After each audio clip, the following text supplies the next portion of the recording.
Max Holloway just called out Justin Gaethje. He says, if you change your mind, brother, how about this for the fans? And this is in reference to Justin Gaethje saying he's willing to wait over a year for his crack at the UFC lightweight belts against Islam Makhachev if he has to, due to the fact that Oliveira's probably going to be next for that UFC lightweight belt, and he says there's no one else to fight in the UFC lightweight division. Well, Max Holloway put his name in the hat as someone there is to fight. A former champ versus a former interim champ, one of the greatest featherweights of all time versus the most exciting fighter of all time. Both of them are BMFs, and this would make for an amazing, amazing striking fight. I would go Justin Gaethje to win, ever so slightly by a decision, but what do y'all think? Should Max Holloway move up to lightweight? And who wins? Gaethje or Max Holloway? What do y'all think about the call-out? Manel Kape versus Kai Kara France, a fight that was rumored to be at UFC 295, if not, UFC 296's main card. And it's an amazing, amazing striking match.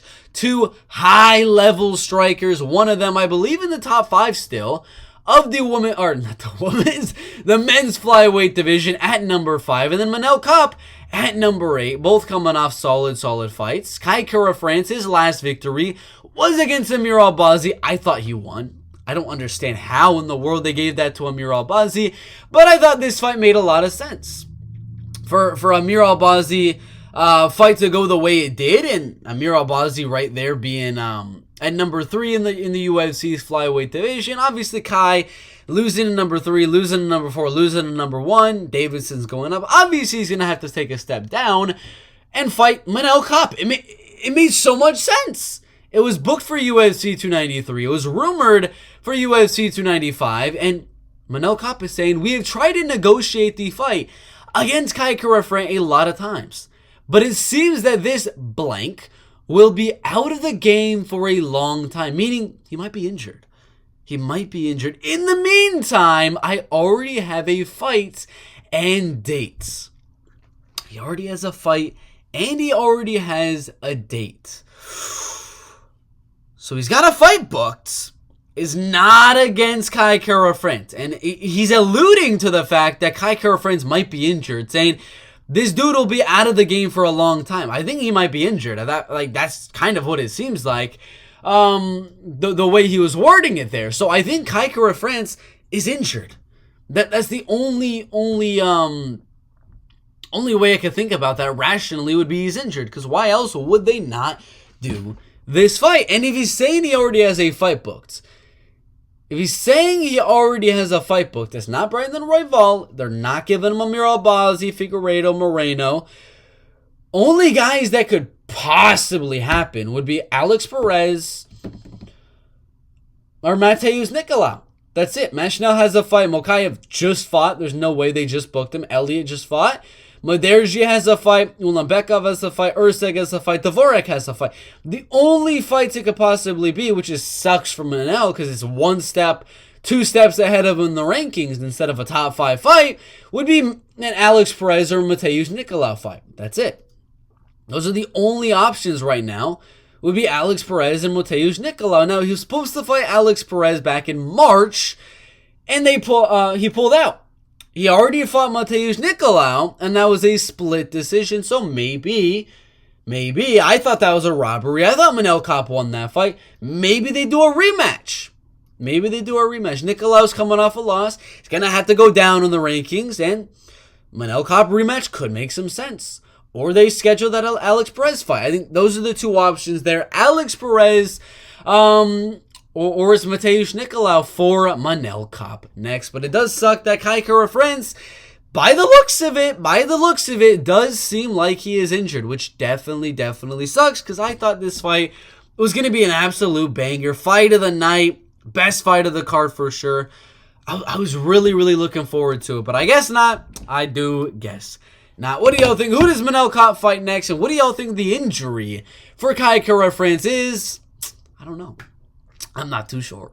Mokaev calls out Matheus Nicolau in the UFC flyweight division. He is saying he wants to be the backup for UFC 296.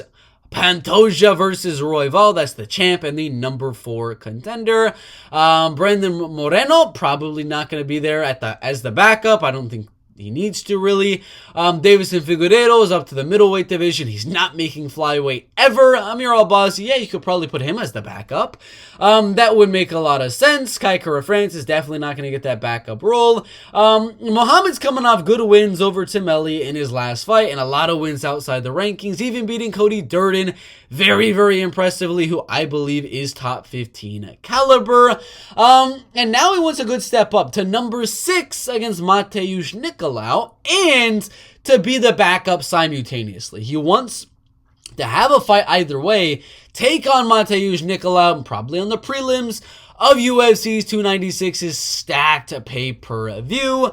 And just in case something happens, Pantoja pulls out, Brandon Royval gets injured, he wants to be there, fight for the interim belt, fight for the UFC belt, whatever the case may be. I don't think it's a bad idea. I don't know if the UFC will be on for him as the backup, but do I think that there's a good possibility him and Matheus Nicolau fight? Yeah. I mean, Alex Perez is there, Manel Kape is there, but Manel's going up in the rankings. Kai, I believe, is injured. Brandon's fighting for the belt. He's not going to fight Amir. The only real fights that would make sense would either be Alex Perez or Matheus Nicolau for him to fight next. So Matheus Nicolau is a decent call-out for Muhammad Mokaev. And at the same time, he could possibly be the backup as well. But what do y'all think about this fight in the flyweight division? Former welterweight Dricus du Plessis, who is now the number 1 contender. He's not ranked number 1, but he is the number 1 contender. He is next in line for that middleweight title against Sean Strickland. I don't care what they say, saying, oh, Hamzat deserves the shot. Oh, Adesanya should get a rematch there. No! Dricus du Plessis is next in line, and this middleweight contender, former welterweight, on a crazy win streak in the UFC's middleweight division. First round knockout. Second round knockout on Trevin Giles. Unanimous decision on Brad Tavares. Submission win on Darren Till. TKO on Derek Brunson. And another TKO on Robert Whittaker. An amazing, amazing streak of a lot of legends and veterans of the middleweight division. Well, now he's saying, after he inevitably, possibly, maybe, beats Sean Strickland for the UFC middleweight belt, which should be January, February, March of 2024, because Hamza does not deserve the shot. He says once he beats Sean Strickland, again, it's an if for me, but he's saying once because he's a confidence guy. Once he beats Sean Strickland, he wants to move to the light heavyweight division and challenge for gold there. Dude, Dricus du Plessis, you are a former welterweight. You're pretty big for the middleweight division. Don't get me wrong, but let's take a little bit of a look at these light heavyweights. We got gulp, Alex Pereira, gulp, Magomed Ankalaev, Iri Prohaska, and Jamal Hill. These guys are huge, man. They cut a lot of weight to get down to 205 pounds. You're going to be outsized by a lot. This is a huge jump, by the way. 20 pounds. It was 15 from welterweight to middleweight, and then another 20 from middleweight to light heavyweight. I say, Dricus, no, don't do it. But Dricus is saying, I'm going to move to light heavyweight after I win the belt and defend it at 185 pounds. He said he was promised a title shot and to fight Israel Adesanya, but now it's a little bit murky with Hamza Chimaev and the Kamaru Usman fight and things like that. But he should be next in line for the title shot, and no, he should not move up to 205. Nor do I think he will. I think he's kind of spitting out of his mouth here. Because come on, Dricus, no. Don't do it. You do not want to fight Alex Pereira. Maybe he does. He has good grappling, good... did I say good grappling twice? He's got good wrestling, good ground game, and things like that. So maybe he does, maybe he doesn't, but I think it's a bad move. Stay at middleweight. you got a good shot of beating a guy like Sean Strickland. I think that's a coin flip. So go on, get that middleweight belt, become the only African in the UFC right now to win a belt. Currently, I'm just kidding. Just trying to rile up all the Izzy fans. The best middleweight African of all time, maybe. Again, I'm just trying to rile up the Izzy fans here. But no, Dricus, do not move up to light heavyweight. Stay at middleweight. Beat Sean Strickland. Hopefully, maybe. Actually, I don't know who I would want to win that fight. Sean and Dricus, I'm fans of both. So, I don't know who I'd want to win there. But maybe, let's just say you beat Strickland. Do the Israel Adesanya fight. Win that one. Fight Whitaker again, maybe. Fight Hamzat or something like that. Retire after like 4 fights. That's what you should do, Dricus. Do not move up to 100 and 100 pounds plus 105 pounds. Don't do it. What do y'all think about Dricus du Plessis? Switching weight classes? What? Brunno Ferreira and my man Philip Hawes has been set for January 13th, the first UFC fight night of 2024. And this is, of course, going to be in the UFC's middleweight division. Both guys coming off knockout losses to Nursultan Ruziboyev in terms of Brunno Ferreira getting shot right down the middle from Nursultan, and then Philip Hawes got knocked out pretty badly as well by Ikram Aliskerov. They're both decent on the ground. Philip's a very, very good wrestler. Brunno, solid wrestler with some good jiu-jitsu. But they're both very powerful on the feet as well. It honestly comes down to, can Philip Hawes get the takedown before Brunno Ferreira lands that big, looping, crazy shots on Phil Hawes? I don't think so. I think Brunno Ferreira will eventually land on that chin of Phil Hawes in round number 2.